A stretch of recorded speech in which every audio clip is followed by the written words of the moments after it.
AI should be humanistic అని. నిరంతరం ప్రయత్నం ఉన్నదా, నిరాశకే నిరాశ పుట్టదా అంటాడు.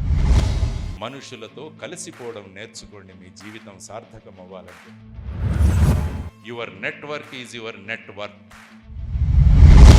ఏఐ షుడ్ బి హ్యూమనిస్టిక్ అని కూడా మాట్లాడారు. అంటే ఏఐని కూడా మనం మానవత్వంతో ఏఐ ఉండాలన్నది కూడా మాట్లాడడం జరిగింది. కాబట్టి రాబోయే కాలంలో ఏఐ రాబోతుంది. కాబట్టి దానికి కూడా మనం బొద్దింకలాగా దానికి సర్దుకోవాలి మనము అని జీవితంలో మనం నేర్చుకోవాల్సిన ప్రధానమైన విషయం. కాబట్టి the eighth thing what you should learn is be like a cockroach, eat like a elephant, eat the elephant and live like a cockroach. ఈ రెండు జీవితానికి చాలా. అందుకనే సిరివెన్నెల సీతారామశాస్త్రి గారు బ్రహ్మాండమైనది రాస్తారు. నిరంతరం ప్రయత్నం ఉన్నదా, నిరాశకే నిరాశ పుట్టదా అంటాడు. ఎప్పుడూ ఒప్పుకోవద్దురా ఓటమి, ఎప్పుడూ ఒరిగిపోవద్దురా ఓరిమి అనుకుంటాను. ఆ పాట ఆయన రాస్తారు. చాలా చక్కని పాట. అది వీలైనంత మటుకు నేను వింటూ ఉంటాను. అది కూడా మీరు వినండి. చాలా చక్కని పాట. అది కూడా నేను తీసుకున్నాను. పట్టుదల అనే చిత్రంలో వచ్చింది. ఎప్పుడూ ఒప్పుకోవద్దురా ఓటమి, ఎప్పుడూ వదులుకోవద్దురా ఓరిమి, విశ్రమించవద్దు ఏ క్షణం, విస్మరించవద్దు నిర్ణయం, అప్పుడే నీ జయం నిశ్చయమురా అని బ్రహ్మాండమైన పాట. కాబట్టి ఆ పాటను నేను అనుకోవడం బొద్దింకం చూసి రాశారేమో ఆయన.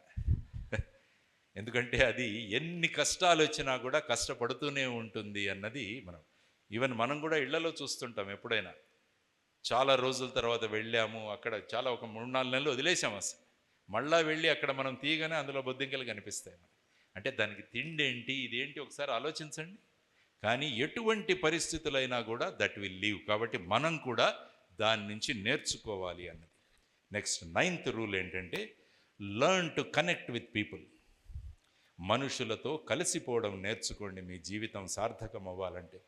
మహానుభావులు వివేకానందుల వారు, ఆయన సెప్టెంబర్ 11, 1893లో షికాగోలో మాట్లాడిన తర్వాత ఆయన జీవితం అంతా కూడా ప్రజలతో కలిసిపోవడమే, ప్రజలను చైతన్యవంతులు చేయడమే.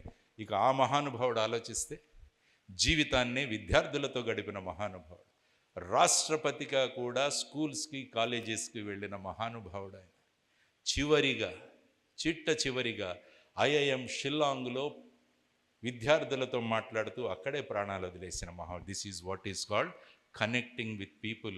కాబట్టి ఎప్పుడైతే మనము మనుషులతో కలిసి ఉంటామో మన జీవితం సార్థకమవుతుంది అన్న చెప్పడానికి వీరిద్దరూ. ఇక ఆయన పట్టాభిరామ్ గారు, ఆయన మ్యాజిక్ షోస్ కావచ్చు, మన ప్రోగ్రామ్స్ కావచ్చు, వీటన్నిటి ద్వారా ప్రజలతో మమేకమయ్యారు. కాబట్టి the 9th rule in your life is మనుషులతో కలిసిపోండి. అందుకంటే అంటారు అదే నెట్వర్కింగ్ పెంచుకోవడం అంటారు. నెట్వర్కింగ్ పెంచుకోవడం. కాబట్టి ఏంటంటే your network is your net worth. Your network is your net worth.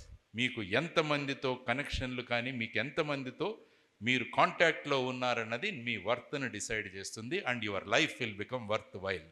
కాబట్టి the 9th rule in your life is learn to connect with people.